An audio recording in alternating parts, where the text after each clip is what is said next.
Hello बच्चों। बेटा हमारा नेक्स्ट चैप्टर है कार्बन एंड इट्स कंपाउंड्स, यानी कार्बन और उसके कंपाउंड्स। ठीक है, जिससे मैं बात करता हूँ कार्बन। तो कार्बन का बेटा सिंबल होता है क्या? सी। ये हमें पता है कार्बन का सिंबल क्या होता है? सी। एटॉमिक नंबर बेटा होता है इसका 6 और एटॉमिक मास बेटा होता है इसका 12। ये आपको ध्यान रखना है। और कार्बन 4 बॉन्ड बनाता है। यदि मैं बॉन्ड की बात करूँ तो कार्बन कितने बॉन्ड बनाता है? 4 बॉन्ड बनाता है। ये हमें सब पता होना चाहिए कि कार्बन बॉन्ड कितने बनाता है। वो कार्बन जो भी बॉन्ड बनाएगा वो चारों बॉन्ड सिंगल सिंगल भी हो सकते हैं ऐसे करके, ठीक है, या वो डबल बॉन्ड भी हो सकते हैं, दोनों डबल हो सकते हैं, लाइक दैट। ठीक है, दो सिंगल और एक डबल हो सकता है। ठीक है, और बेटा इस प्रकार से क्या है, कार्बन 4 बॉन्ड बनाता है और हम ऐसे लिख सकते हैं कि एक सिंगल और एक ट्रिपल भी हो सकता है। ठीक है, तो कार्बन को यदि हम पढ़ें तो कार्बन कितने बॉन्ड बनाता है?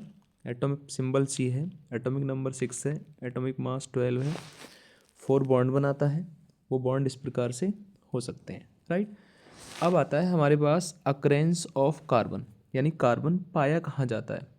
ठीक है, सबसे पहले carbon is found in atmosphere. देखिए, कार्बन एटमॉस्फेयर में पाया जाता है inside the earth crust and in all living organism. Inside the earth crust और सभी लिविंग ऑर्गेनिज्म में कार्बन होता है।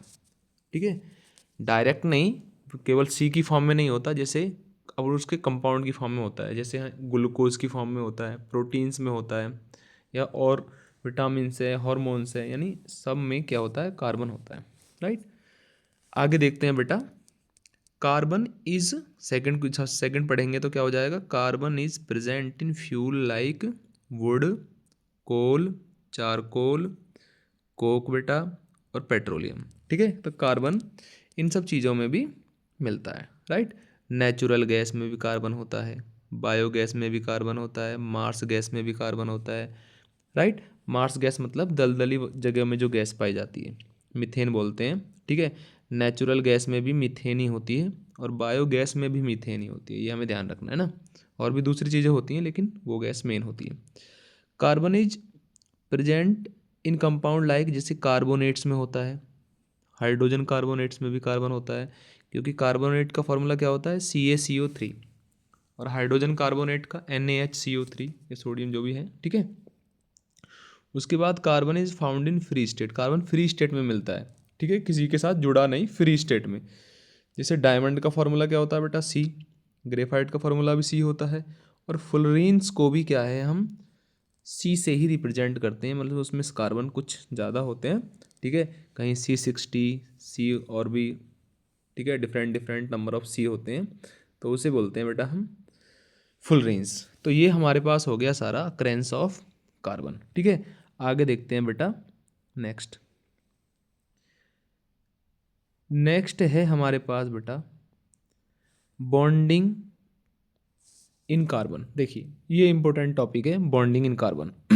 मैंने बताया था पहले से ही, the atomic number of carbon is 6। Atomic number 6 होता है और इसका इलेक्ट्रॉनिक कॉन्फ़िगरेशन 2,4 होता है। ठीक है, और 2,4 होने की वजह से ही क्या होगा, ये जो कार्बन है ना, ये जो कार्बन है, ठीक है, ये 4 इलेक्ट्रॉनों को गेन करेगा 8 इलेक्ट्रॉन कंप्लीट करने के लिए। मतलब इसको क्या काम करना है, 4 इलेक्ट्रॉन ही क्या करेगा, ये एक्सेप्ट करेगा या तो होता क्या है कि ना तो ये एक्सेप्ट करता है 4 इलेक्ट्रॉन, ना ही लूज करता है, क्योंकि यहाँ पे लिखा हुआ है does not gain 4 electron because it is difficult for the 6 proton. देखो 6 प्रोटॉन मतलब 6 इसका एटॉमिक नंबर है, तो 6 प्रोटॉन है।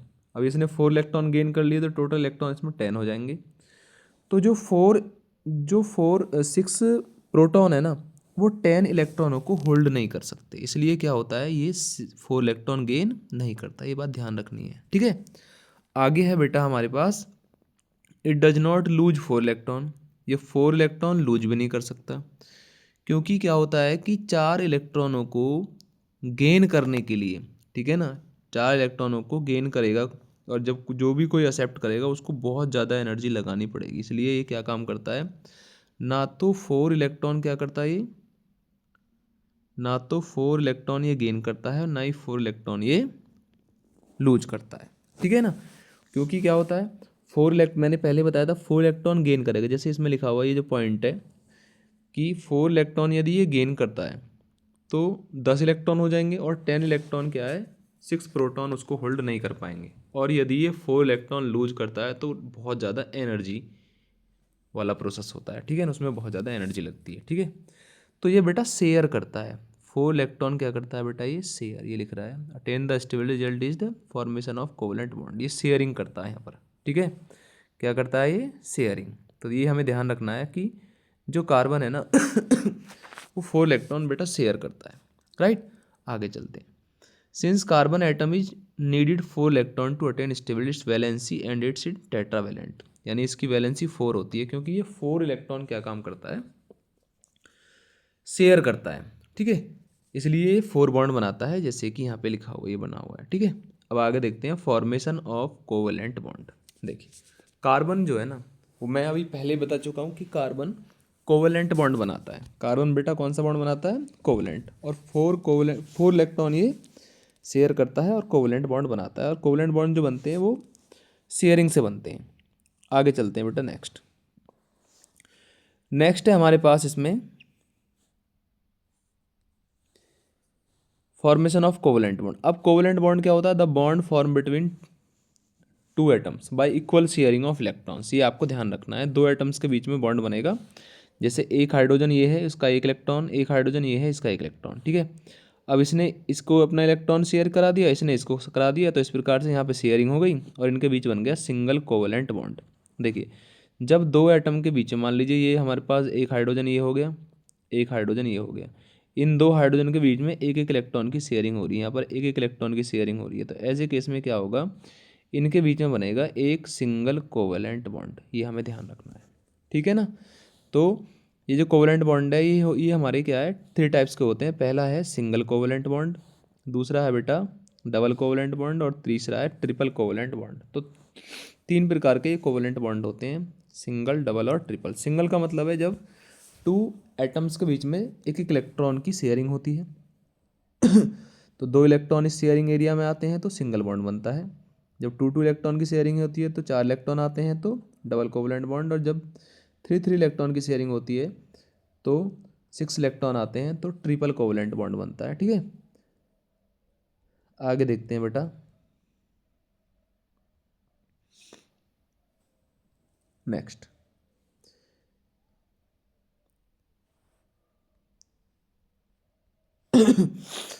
यहाँ पर भी हमको यही डायग्राम दे रखे हैं, जैसे सिंगल कोवेलेंट बॉन्ड का है, ठीक है ना। यहाँ पर भी सिंगल कोवेलेंट बॉन्ड बन रहा है।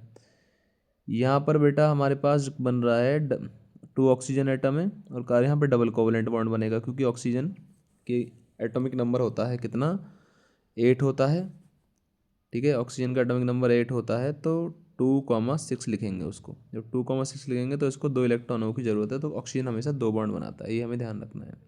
ऑक्सीजन ऑलवेज फॉर्म 2 बॉन्ड, ठीक है। तो इस प्रकार से क्या है, हम बॉन्ड फॉर्मेशन कर लेंगे, ठीक है। आगे देखेंगे बेटा, अब आता है कि कार्बन इतने सारे कंपाउंड बनाता है ना, कार्बन के बहुत सारे कंपाउंड होते हैं, यानी हमारी बॉडी पूरी कार्बन की बनी हुई है। उसके बाद क्या होता है, प्लांट बॉडी कार्बन की बनी हुई है या उसके कंपाउंड्स की बनी हुई है। हमारी बॉडी में भी बहुत सारे कार्बन के कंपाउंड होते हैं, प्लांट बॉडी में भी कार्बन के कंपाउंड होते हैं, ठीक है। इसी प्रकार से क्या होगा, जितने भी हमारे पास ऑयल्स हैं उनमें सब कंपाउंड्स कार्बन के होते हैं। जितने हमारे पास क्या होता है, प्लास्टिक्स हैं, जितने बेटा हमारे पास रबर हैं, जितनी मेडिसिन्स हैं, तो ये सब जो है ना वो ये कार्बन या उसके कंपाउंड की बनी होती है, ठीक है ना, मेनली उनके कार्बन के कंपाउंड्स की। अब कार्बन इतने सारे कंपाउंड क्यों बनाता है, तो बेटा उसका एक रीज़न है, कार्बन के अंदर 2 प्रॉपर्टी होती हैं, ठीक है। कार्बन 2 प्रॉपर्टी शो करता है, एक होता है कैटिनेशन पावर, यहाँ पे लिखा हुआ है एक, ठीक है ना, रेड कलर में, कैटिनेशन पावर।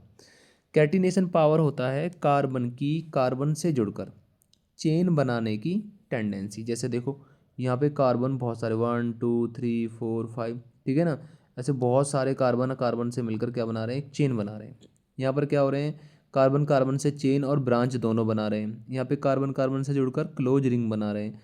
तो होता क्या है कि कार्बन की कार्बन से जुड़कर क्या है, एक चेन बनाने की जो टेंडेंसी होती है उसका नाम होता है कैटिनेशन पावर, उसे बोलते हैं self linking power of carbon atom, यानी कार्बन की कार्बन से जुड़ने की एक क्षमता, राइट। वो क्यों होती है? क्योंकि कार्बन, सिंगल बॉन्ड कार्बन, उसको तोड़ने के लिए क्या है, इसको यदि मैं बॉन्ड को तोड़ूं तो हमें बहुत ज़्यादा एनर्जी चाहिए। इस कारण क्या होता है, इस कारण ये कार्बन कार्बन से जुड़ जाता है और बहुत ज़्यादा क्या है, कंपाउंड बनाता है, ठीक है। दूसरी होती है बेटा इसकी टेट्रा वैलेंसी। टेट्रा वैलेंसी का मतलब है कार्बन की जो वैलेंसी होती है ना वो 4 होती है। कार्बन की वैलेंसी क्या होती है? 4। इसी को एक बोलते हैं कार्बन की टेट्रा वैलेंसी, इसी को बोलते हैं बेटा कार्बन की टेट्रा वैलेंसी, ठीक है ना। तो हर कार्बन क्या है, 4 बॉन्ड बनाता है, ठीक है। अब 4 में क्या होता है बेटा, वो नाइट्रोजन से भी जुड़ सकता है, वो ऑक्सीजन से भी जुड़ सकता है, वो 2 बॉन्ड भी बना सकता है, वो 3 भी बना सकता है, वो सारे सिंगल भी बना सकता है। तो हर एक एटम से जुड़ने की उसकी अपनी एक टेंडेंसी होती है। तो इसलिए वो क्या है, इसलिए कार्बन के सबसे ज़्यादा कंपाउंड पाए जाते हैं, क्योंकि उसके अंदर 2 प्रॉपर्टी होती हैं। पहली प्रॉपर्टी होती है बेटा, पहली प्रॉपर्टी होती है उसकी कैटिनेशन पावर, और दूसरी प्रॉपर्टी होती है उसकी टेट्रा वैलेंसी, यानी 4 बॉन्ड बनाने की टेंडेंसी, राइट। आगे देखते हैं नेक्स्ट। आगे है बेटा हमारे पास इसमें हाइड्रोकार्बन और उसके टाइप्स। देखिए हाइड्रोकार्बन किसको बोलेंगे, ऐसे सारे कंपाउंड जिसमें केवल कार्बन और हाइड्रोजन होता है ना, उसको बोलते हैं हाइड्रोकार्बन। जैसे इस कार्बन को देखिए आप, यहाँ पे देखो, इस कंपाउंड को देखो, इसमें कार्बन और हाइड्रोजन है। इस कंपाउंड को देखिए आप, इसमें कार्बन और हाइड्रोजन है, ठीक है। तो ऐसे कंपाउंड को बोला जाता है क्या, हाइड्रोकार्बन। अब ये 2 प्रकार के होते हैं। पहला होता है बेटा सैचुरेटेड। सैचुरेटेड हाइड्रोकार्बन मतलब क्या होते हैं, ऐसे हाइड्रोकार्बन जिनमें कार्बन कार्बन के बीच में सिंगल बॉन्ड होता है, और इनमें आते हैं हमारे एल्केन। यहाँ पे लिखा हुआ है एल्केन। जितने भी एल्केन होते हैं जिसमें कार्बन कार्बन के बीच में सिंगल बॉन्ड होगा, ठीक है, उन्हें क्या बोला जाएगा बेटा, एल्केन कहा जाएगा, उन्हें एल्केन कहा जाएगा, राइट। क्या बोला जाएगा उनको, एल्केन, ठीक है। जैसे methane, ethane, propane, butane, pentanes, hexane, उनके नाम के पीछे एन लगती है, उन्हें बोलते हैं हम एल्केन, राइट। और जो एल्केन होते हैं उनका जनरल फार्मूला होता है CnH2n+2, CnH2n+2, ये होता है बेटा इनका जनरल फार्मूला, जहाँ n होता है नंबर ऑफ कार्बन एटम, ठीक है। आगे चलते हैं बेटा। आगे है बेटा हमारा अनसैचुरेटेड हाइड्रोकार्बन। अनसैचुरेटेड हाइड्रोकार्बन क्या होते हैं, ये ऐसे हाइड्रोकार्बन होते हैं जिनमें कार्बन कार्बन के बीच में या तो होगा सिंगल डबल बॉन्ड, जैसे इसमें कार्बन कार्बन के बीच में डबल बॉन्ड है, इसमें कार्बन कार्बन के बीच में डबल बॉन्ड है, या फिर कार्बन कार्बन के बीच में ट्रिपल बॉन्ड होगा, जैसे इसमें दिखाया गया है इन दोनों में, ठीक है। तो जिनमें कार्बन कार्बन के बीच में डबल बॉन्ड होता है उन्हें बोलते हैं एल्कीन, और जिनमें ट्रिपल बॉन्ड होता है उसे एल्काइन बोलते हैं, ध्यान रखना है। जिसमें डबल बॉन्ड होता है उन्हें एल्कीन कहते हैं, और जिनमें ट्रिपल बॉन्ड होता है कार्बन कार्बन के बीच में उन्हें एल्काइन कहते हैं, ठीक है। चलिए आगे चलते हैं बेटा, है ना। आगे है मेरे पास आइसोमेरिज्म। आगे है बेटा आइसोमेरिज्म, ठीक है। देखिए आइसोमेरिज्म क्या है, यदि हमारे पास कोई कंपाउंड है, यदि हमारे पास कोई कंपाउंड है और उसमें क्या है, उनका मॉलिक्यूलर फार्मूला सेम है। जैसे आप देखिए यहाँ पे मैंने लिख रही, यहाँ पे एक फार्मूला लिख रहा है ब्यूटेन, और उसका फार्मूला है C4H10, C4H10, ठीक है, C4H10। तो ऐसे कंपाउंड जिनका मॉलिक्यूलर फार्मूला सेम होगा, लेकिन उन दोनों की क्या है, स्ट्रक्चर्स डिफरेंट होंगी, ठीक है, जिसके कारण उसकी प्रॉपर्टीज़ भी डिफरेंस हो जाती हैं, तो उसको क्या बोला जाएगा, हम उसको बोलते हैं आइसोमर्स, ठीक है। और इस प्रॉपर्टी को बोलते हैं आइसोमेरिज्म। मतलब क्या होता है, carbon compound having the same molecular formula but different structure formula या डिफरेंट प्रॉपर्टी, उसको बोलते हैं आइसोमर्स। और उस प्रॉपर्टी को उस एबिलिटी को बोलते हैं, उस एबिलिटी को बोलते हैं आइसोमेरिज्म, राइट।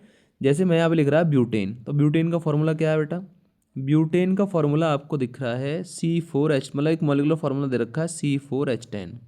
अब C4H10 से उसने एक ऐसी स्ट्रक्चर बनाई, उसके बाद 3 कार्बन और 1 कार्बन नीचे लगा दिया, तो एक बनाया नॉर्मल ब्यूटेन, एक बनाया आइसोब्यूटेन, राइट। तो एक ही फार्मूले से दो दो क्या है कंपाउंड, अलग अलग स्ट्रक्चर वाले कंपाउंड बना दिए उसने। तो ये कंपाउंड इसका आइसोमर्स है दूसरे वाले का, ठीक है। जो पहला वाला कंपाउंड है ना वो दूसरे वाले का आइसोमर्स है या दूसरा वाला पहले वाले का। क्यों? क्योंकि इसका मॉलिक्यूलर फार्मूला, इसका मॉलिक्यूलर फार्मूला और इसका मॉलिक्यूलर फार्मूला सेम है। केवल डिफरेंस किस में है? डिफरेंस है इनकी स्ट्रक्चर में डिफरेंस है। इसकी स्ट्रक्चर अलग है, इसकी अलग है, तो ये एक दूसरे के आइसोमर्स हुए। जैसे यहाँ देखो, यहाँ पे हमें एक क्वेश्चन दे रखा है, एक फार्मूला दे रखा है C5H12, ये दे रखा C5H12। अब C5H12 से एक बार तो आप नॉर्मल पेंटेन बना सकते हैं, कार्बन 5 कार्बन को स्टेट चेन में जोड़कर। एक बार 4 को स्टेट में जोड़ दिया और उनके ऊपर एक कार्बन CH3 लगा दिया। एक बार 3 को स्टेट में जोड़ा, 1 2 3, और एक कार्बन ऊपर एक कार्बन नीचे लगा दिया, फिर वैलेंसी कंप्लीट कर दी 4। तो इससे क्या होगा, ये 3 स्ट्रक्चर्स बनाई जा सकती हैं। ठीक है, तो इनका मॉलिक्यूलर फार्मूला तो सेम है लेकिन ये अलग अलग स्ट्रक्चर्स बनी, तो इसका मतलब है प्रॉपर्टी भी इनकी अलग अलग होंगी। जब इनके नाम अलग है तो ये एक दूसरे के आइसोमर्स कहलाते हैं। ठीक है, और ये प्रॉपर्टी कहलाती है आइसोमेरिज्म। राइट, अगला क्वेश्चन देखेंगे बेटा आगे। देखिए अब आता है इसमें फंक्शनल ग्रुप। देखिए फंक्शनल ग्रुप क्या है? किसी भी ऑर्गेनिक कंपाउंड के अंदर प्रेजेंट ऐसा ग्रुप जो उसकी सारी प्रॉपर्टीज़ को बताता है, उनको बोलते हैं हम फंक्शनल ग्रुप। जैसे यदि हमारे पास क्या है, कोई हैलोजन्स है, हैलोजन्स, ठीक है, तो हैलोजन्स किसको बोलेंगे? जिसमें क्लोरीन, फ्लोरीन या ब्रोमीन या आयोडीन आता है। क्लोरीन, फ्लोरीन, ब्रोमीन या आयोडीन आएगा तो ऐसे सारे कंपाउंड कहलाएंगे कि भैया ये जो है हमारे पास हैलोजन कैटेगरी के हैं। ऐसे ही क्या है, एल्कोहल, जिनमें OH आ जाएगा पीछे। ठीक है, स्टेट चेन होंगे, कार्बन कार्बन से ऐसे जुड़े होंगे इस प्रकार से, और पीछे OH आ जाए, यहाँ पर OH आ जाए। ठीक है, ऐसे कंपाउंड कहलाते हैं बेटा क्या? ऐसे कंपाउंड कहलाते हैं अपने एल्कोहल कहलाएं। तो उसमें फंक्शन ग्रुप कौन सा हो जाएगा? OH हो जाएगा। कौन सा हो जाएगा? OH। ठीक है, तो ये एल्कोहल है, तो जिनमें OH है वो सब एल्कोहल कहलाएंगे। तो ये फंक्शन ग्रुप क्या होता है? ये हमें ये बताता है कि हमारे पास क्या है, ये कंपाउंड किस कैटेगरी का है। एल्कोहल है, हेलो, ऐसे ही एल्डिहाइड होगा तो उसके पीछे लगा होगा CHO। ऐसे ही कार्बोक्सिलिक एसिड होगा तो उसमें COOH लगा होगा। कीटोन होगा तो उसमें बीचों बीच CO होगा। बीचों बीच क्या होगा बेटा? CO। तो ऐसे इनको क्या बोलते हैं हम? फंक्शनल ग्रुप बोलते हैं। ये हमें ध्यान रखना है। ठीक है, आगे देखते हैं बेटा। अब आ गया हमारे पास होमोलॉगस सीरीज। देखिए होमोलॉगस सीरीज, होमोलॉगस सीरीज का मतलब क्या होता है? कंपाउंड की ऐसी सीरीज, कंपाउंड की ऐसी सीरीज जिसमें एक ही प्रकार के फंक्शनल ग्रुप होते हैं। एक ही प्रकार के फंक्शनल ग्रुप होते हैं, उन्हें बोलते हैं हम क्या? Homologous series. Homologous series. जैसे हम एल्केन की बात करें तो जितने भी एल्केन होंगे उसमें कार्बन कार्बन के बीच में सिंगल बॉन्ड होगा। सबके बीच में क्या होगा? Single bond. ठीक है, तो यहाँ पर सिंगल बॉन्ड को क्या माना गया है? एक प्रकार से फंक्शन ग्रुप कंसिडर किया गया है। तो ये होमोलॉगस सीरीज मतलब ऐसी series of the compound which have same functional group. अब आ जाइए एल्कीन पर। एल्कीन में क्या होता है? कार्बन कार्बन के बीच में होता है डबल बॉन्ड। कार्बन कार्बन के बीच में जो एल्कीन होती है ना, उनमें होता है डबल बॉन्ड। तो इसमें क्या हो जाएगा? कार्बन है, डबल बॉन्ड कार्बन, उन्हें हम एल्कीन कहते हैं। अब क्या होगा? इसमें इथीन, प्रोपीन, ब्यूटीन, पेंटीन सारे आ जाएंगे। ठीक है, तो ये हो जाएगा मेरे पास एल्कीन। आगे चलते हैं बेटा, एल्काइन। देखिए एल्काइन किसको बोलेंगे? जिसमें कार्बन कार्बन के बीच में ट्रिपल बॉन्ड आएगा, उनको एल्काइन बोलेंगे। तो ये भी अब सीरीज बनाएंगे। ठीक है, तो ये कहलाती है होमोलॉगस सीरीज। Homologous series. अब होमोलॉगस जब सीरीज पढ़ते हैं ना तो हमें एक बात पता होनी चाहिए। क्या पता होनी चाहिए? कि दो मेंबर जो होते हैं होमोलॉगस सीरीज में, दो मेंबर जो होते हैं जैसे CH4 और C2H6। देखिए ये है CH4 और ये है C2H6। अब इन दोनों में किसका अंतर है? इन दोनों में क्या है, यदि मैं CH4 में CH2 जो ऐड कर देता हूँ तो मुझे मिलेगा C2H6। इसमें CH2 ऐड कर दूँ तो क्या बन जाएगा? CH2 कर दिया मैंने CH4 में तो C2H6 बन जाएगा। इसका मतलब क्या होता है? ये जो दो मेंबर होते हैं, ये पहला मेंबर है, ये दूसरा मेंबर है, इन दोनों के बीच में, इन दोनों के बीच में कितने का अंतर होता है? CH2 का। इन दोनों के बीच में CH2 का अंतर होता है, और C का मास 12 होता है और कार्बन का, हाइड्रोजन का 2 होता है। मतलब एक का 1, 2 का 2 तो 14।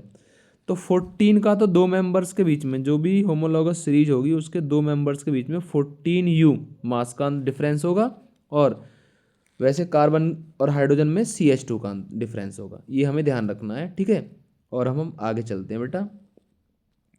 देखिए अब हम पढ़ेंगे chemical property of carbon compound, जो कि एक बहुत इंपॉर्टेंट टॉपिक है कार्बन एंड इट्स कंपाउंड का। केमिकल प्रॉपर्टीज, देखिए केमिकल प्रॉपर्टीज में सबसे पहला आता है बेटा कंबस्चन, पहले आता है कंबस्चन, दूसरा ऑक्सीडेशन, तीसरा एडिशन, और चौथा होता है सब्स्टिट्यूशन रिएक्शन। इस प्रकार से क्या है, हमारे पास 4 केमिकल प्रॉपर्टीज़ आती हैं, 4 केमिकल प्रॉपर्टीज़ होती हैं बेटा। पहली है हमारे पास कंबस्चन। देखिए कंबस्चन क्या होता है, कंबस्चन होता है कि कोई भी कंपाउंड है, कार्बन का कंपाउंड है, उसको ऑक्सीजन की प्रेजेंस में क्या काम करते हैं, हम हीट करते हैं। जब ऑक्सीजन की प्रेजेंस में उसको हीट करते हैं, ठीक है, तो वो बनाता है बेटा कार्बन डाइऑक्साइड, वाटर, और उसमें हीट और लाइट रिलीज होती है, हीट और लाइट रिलीज होती है। तो ये होती है बेटा हमारे पास कंबस्शन की रिएक्शन। कंबस्शन का मतलब the compound burn in presence of oxygen to form water, carbon dioxide and heat and light. जैसे C+O2 equal to CO2 plus heat plus light, CH4 plus 2O2 equal to 2H2O plus CO2 plus heat plus light. ऐसे ही ethanol की combustion. ये तीनों ही important reaction है, यही हमारे याद रखनी है, क्योंकि यही हमें बेटा NCERT के अंदर भी गिवन है। तो अच्छे से हमें क्या है, एक बैलेंस करके इनको पढ़ना है अच्छे से, है ना, ये हमें ध्यान रखना है। अब आप किसी कंबस्शन इक्वेशन को बैलेंस कैसे करेंगे, ठीक है। तो क्या है, यदि हमारे पास कोई भी कंबस्शन इक्वेशन है, जैसे मान लीजिए मुझे करना है C2H6 प्लस O2 लिखा मैंने यहाँ पर, और मुझे बनानी है क्या क्या, एक तो बनेगी CO2, एक बेटा बनेगा H2O। हीट प्लस लाइट तो लिखनी है हमें, हीट प्लस लाइट हमें लिखनी है बाद में, ठीक है। अब होता क्या है यहाँ पे कार्बन 2 है, तो यहाँ पे आप 2 लगा लोगे, ठीक है। यहाँ पे हाइड्रोजन 3 है, तो इस H2O के आगे आप 3 लगा दोगे ऐसे करके, ठीक है। अब क्या काम करेंगे, यहाँ पे ऑक्सीजन 3 तो वाटर के साथ है ऑक्सीजन, और 4 ऑक्सीजन है हमारे पास इसका CO2 के साथ। टोटल ऑक्सीजन होगी हमारे पास 7, तो यहाँ पे लिख देंगे 7/2। ऐसे हम बैलेंस कर लेंगे कोई भी कंबस्शन की इक्वेशन को, राइट। अब दूसरी इक्वेशन है बेटा हमारे पास यहाँ पर, दूसरी है ऑक्सीडेशन, जो कि एक बहुत इम्पोर्टेंट रिएक्शन है। और कोई ऐसा ईयर नहीं होता है मोस्टली जब ये रिएक्शन आती नहीं है, इसलिए ये इम्पोर्टेंट हो जाती है उस पर्पज से भी इसमें क्या होता है, क्वेश्चन यहाँ ही से आएगा जैसा लिखा हुआ है कि compound like alcohol are oxidise to carboxylic acid. जो एल्कोहल है ना, वो सीधे कार्बोक्सिलिक एसिड को एसिड में ऑक्सीडाइज हो जाती है जब उसको हीट करते हैं एल्केलाइन KMnO4 के साथ, या फिर एसिडिक K2Cr2O7 के साथ। एसिडिक K2Cr2O7 या फिर एल्केलाइन KMnO4 के साथ जब उसको हीट करते हैं ना, तो हमारे पास बनता है एक तो इथेनॉल और दूसरा बनता है इथेनॉइक एसिड। ये हमें ध्यान रखना है, ठीक है। इंपॉर्टेंट रिएक्शन है ये। इथेनॉल को इथेनॉल में ऑक्सीडाइज कैसे करेंगे इथेनॉइक एसिड में, ऐसे भी आ जाएगा। या फिर क्या है, KMnO4 का क्या रोल है, ये भी पूछा जाएगा। K2Cr2O7 का क्या रोल होता है, तो ये हमें अच्छे से याद कर लेनी है ऑक्सीडेशन वाली रिएक्शन, ठीक है।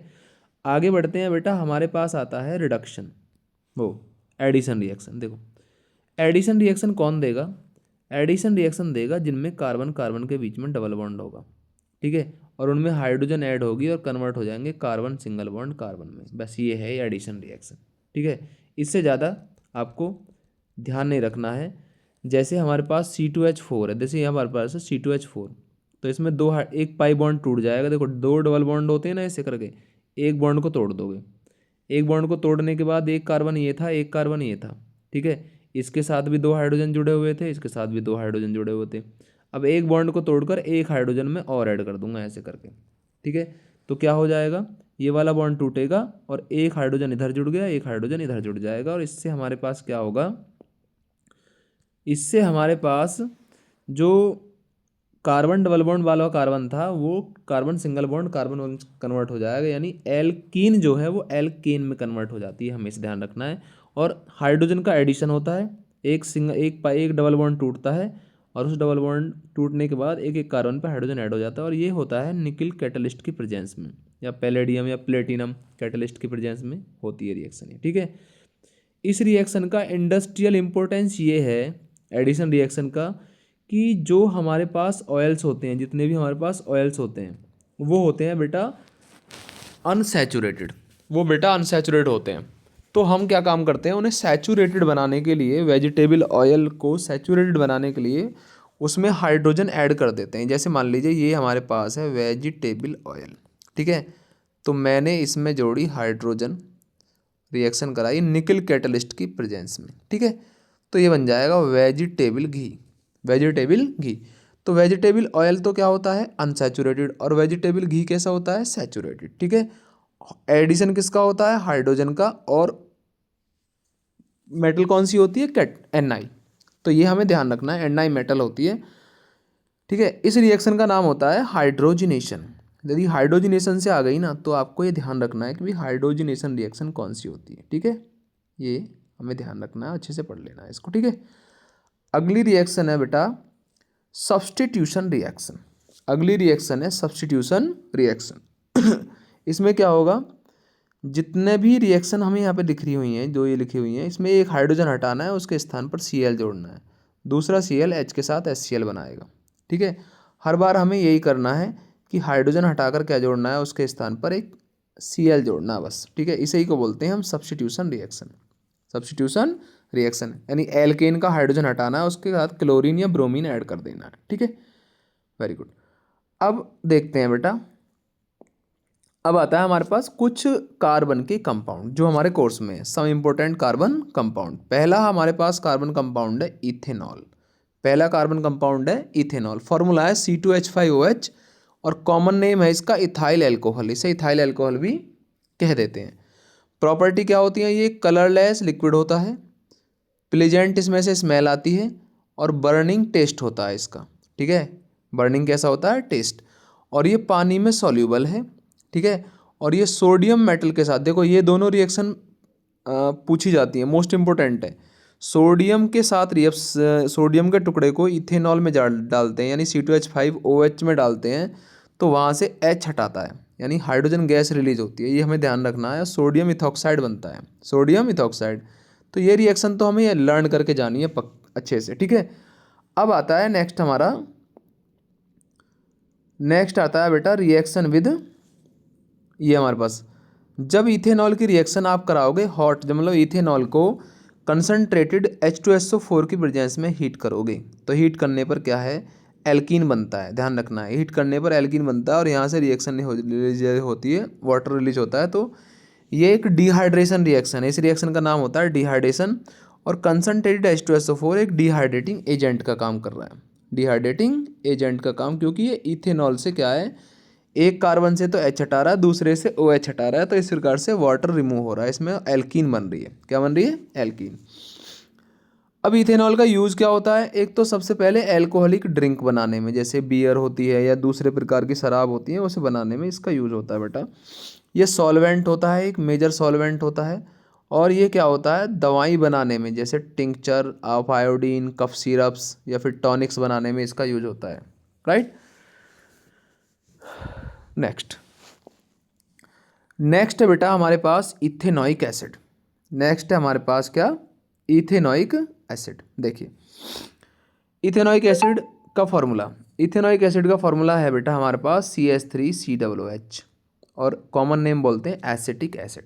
प्रॉपर्टीज़ की बात करें तो इथेनॉइक एसिड क्या होता है, कलरलेस लिक्विड होता है, पंजेंट स्मेल होती है, और सॉर टेस्ट होता है, और ये 5 to 8% इथेनॉइक एसिड जो है वो विनेगर में होता है, यानी जो विनेगर है ना, जो सिरका है, उसमें ये 5 to 8% होता है। अब आता है इसमें एस्टिफिकेशन।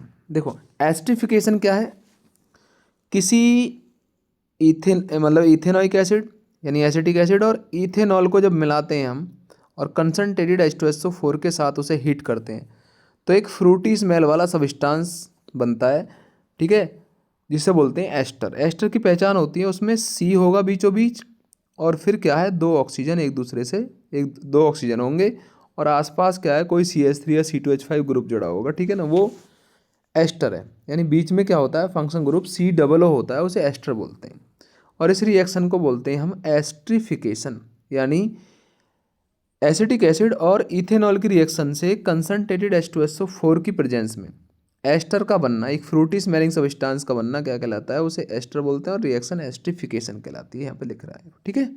अब देखिए आगे आगे आता है हमारे पास सैपोनिफिकेशन। देखिए सैपोनिफिकेशन क्या है, सैपोनिफिकेशन है व्हेन एस्टर, जब एस्टर की रिएक्शन ऑफ सोडियम हाइड्रोक्साइड, ये तो था एस्टर हमारा, जब हम बेटा इसकी रिएक्शन कराएंगे सोडियम हाइड्रोक्साइड के साथ NaOH के साथ।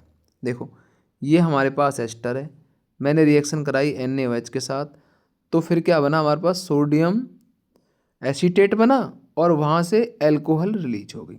एल्कोहल क्या हो गई, रिलीज, ठीक है। यानी जब भी एस्टर में कोई बेस डालकर उसे हीट करते हैं, बेस डालकर उसे हीट करते हैं, ठीक है, तो sodium salt of carboxylic acid बनता है और एक एल्कोहल बनती है, ठीक है, एक एल्कोहल बनती है जिससे वो हमारे पास एस्टर बना था, तो उसको बोलते हैं सैपोनिफिकेशन, ठीक है। या फॉर्मेशन ऑफ सोप, एक रिएक्शन ये भी आती है जब सोप और डिटर्जेंट पड़ते हैं, तो the reaction of formation of soap is known as saponification, वो भी है, ठीक है, सोप बनने की रिएक्शन, ठीक है। अब आता है हमारे पास ethanoic acid react with the base to form salt और वाटर। अगला दूसरा क्वेश्चन ये है, पहला तो ये हो गया हमारा सैपोनिफिकेशन, दूसरा ये हो गया कि इथेनोइक एसिड क्योंकि एसिड है वो Na के साथ रिएक्शन करेगा, सॉल्ट और वाटर बनाएगा। ऑब्वियसली क्या होता है, जब भी कोई एसिड बेस के साथ रिएक्शन करता है, ठीक है, जब भी कोई एसिड बेटा बेस के साथ रिएक्शन करता है तो सॉल्ट और वाटर बनते हैं, तो जैसे कि इसमें रिएक्शन में बन रहे हैं। अब आ गया हमारे पास सेवन्थ वाली में क्या है, ये टेस्ट होता है बेटा और इम्पोर्टेंट रिएक्शन है। एसिटिक एसिड की रिएक्शन Na2CO3 के साथ कराओगे तो क्या है, CH3CNNH2O plus CO2 gas brisk एफर्वेसेंस के साथ इसमें से बाहर निकलती है। टेस्ट होता है कार्बोक्सिलिक एसिड का, इसमें Na2CO3 और NaHCO3 दोनों के साथ रिएक्शन करा सकते हैं, ठीक है। अब चलते हैं बेटा हम आगे, सोप एंड डिटर्जेंट।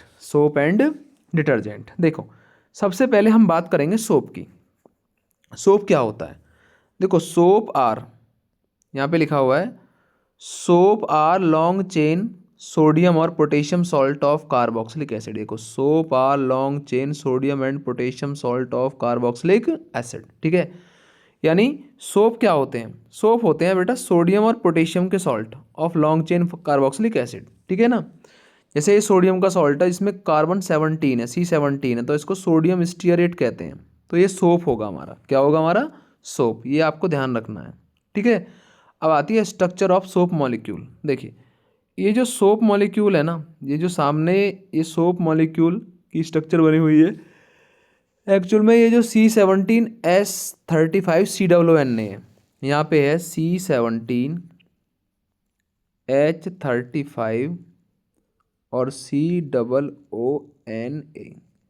अब कुछ देर के लिए क्या है, इस Na को तो भूल जाओ आप, तो एक तो ये पार्ट है इसमें, इसे बोलते हैं हम हाइड्रोकार्बन पार्ट, और एक ये पार्ट है COO नेगेटिव, से बोलते हैं हम हाइड्रोकार्बन पार्ट, नहीं है वो ये, तो इसको तो हाइड्रोफोबिक बोलते हैं, पहले वाले को हाइड्रोकार्बन पार्ट को हाइड्रोफोबिक बोलते हैं, क्योंकि ये वाटर को रिपेल करता है, क्योंकि हाइड्रोकार्बन वाटर में घुलते नहीं हैं। और दूसरा जो COO नेगेटिव है, इसको बेटा हम बोलेंगे ये हाइड्रोफिलिक पार्ट, क्योंकि ये आयनिक पार्ट है, तो ये वाटर को अट्रैक्ट करता है, क्योंकि वाटर भी पोलर होता है और ये पार्ट भी पोलर है, इतना पार्ट, ठीक है। ये पार्ट पोलर नहीं, ये है नॉन पोलर, ठीक है। तो ये वाला जो पोर्शन है ना, ये पार्ट नॉन पोलर है और ये हमारे पास पोलर है, ठीक है। तो ये हमारे पास ये मॉलिक्यूल में यही दे रखा है, तो ये गोल पार्ट है, ये तो हमारे पास ये वाला पार्ट है, और जो ये टेल है ये हमारे पास हाइड्रोकार्बन वाला पार्ट है, ये हमें ध्यान रखना है, ठीक है, ये हमें बेटा ध्यान रखना है, ठीक है। अब चलिए आगे तो सोप हमारे पास ये रहा, ये जो हमारे पास टेल है इसकी, यहाँ से यहाँ तक है बेटा इसकी टेल, और यहाँ से यहाँ तक इसका हेड है। तो हेड तो होता है हाइड्रोफिलिक और टेल होती है हाइड्रोफोबिक, ये ध्यान रखना, ये वाटर रिपेलिंग है, ये वाटर अट्रैक्टिंग है, ठीक है। अब आता है cleansing action of soap. Soap water को, सोप जो है, सोप से सोप के द्वारा हम क्या है, किसी कपड़े को साफ कैसे कर सकते हैं। देखिए हमारे पास क्या है, हमने एक कप ये लिया, एक टब लिया ऐसे करके, ठीक है, और उसमें हमने ऐसे कपड़ा डाला। अब जब तक आप क्या है इसमें कपड़ा डालेंगे और पानी भर देंगे तो ये कभी भी साफ़ नहीं हो सकता, यानी क्लीन नहीं हो सकता है, ठीक है। ये क्लीन नहीं होगा। तो हम क्या काम करते हैं, क्योंकि इसमें लगी हुई है डस्ट या फिर ऑयल या फिर ग्रीस, तो हम क्या काम करते हैं, इसमें सोप ऐड करते हैं। क्या करते हैं, सोप ऐड, ठीक है ना, इस प्रकार से। ठीक है, ये मान लीजिए कपड़ा है और कपड़े पे क्या लगी हुई है, यहाँ पर ग्रीस या सोप लगी हुई, तो क्या होगा, जो सोप का मॉलिक्यूल है इस प्रकार से वो यहाँ पर आकर जुड़ेगा, ऐसे करके जुड़ेगा। ठीक है, ये ऊपर उसका हाइड्रोकार्बन वाटर अट्रैक्टिंग पार्ट है और ये वाटर रिपेलिंग पार्ट है, ऐसे करके ये हमें ऐसे होगा ना। तो क्या होगा, ये इसको खींचेगा अपनी तरफ, ये जो है ना, ये जो ऊपर वाला पार्ट है, ये जो गोल है हाइड्रोफिलिक पार्ट है, ये इसको अपनी तरफ खींचेगा। ठीक है, जब अपनी तरफ खींचेगा तो इस जो हमारे पास मैल या फिर ग्रीस है, इसकी क्या है, इस कपड़े के साथ पकड़ धीरे धीरे कमज़ोर होती चली जाएगी, क्योंकि ये ऊपर की तरफ पुल हो रहा है। ऊपर की तरफ क्या हो रहा है, पुल।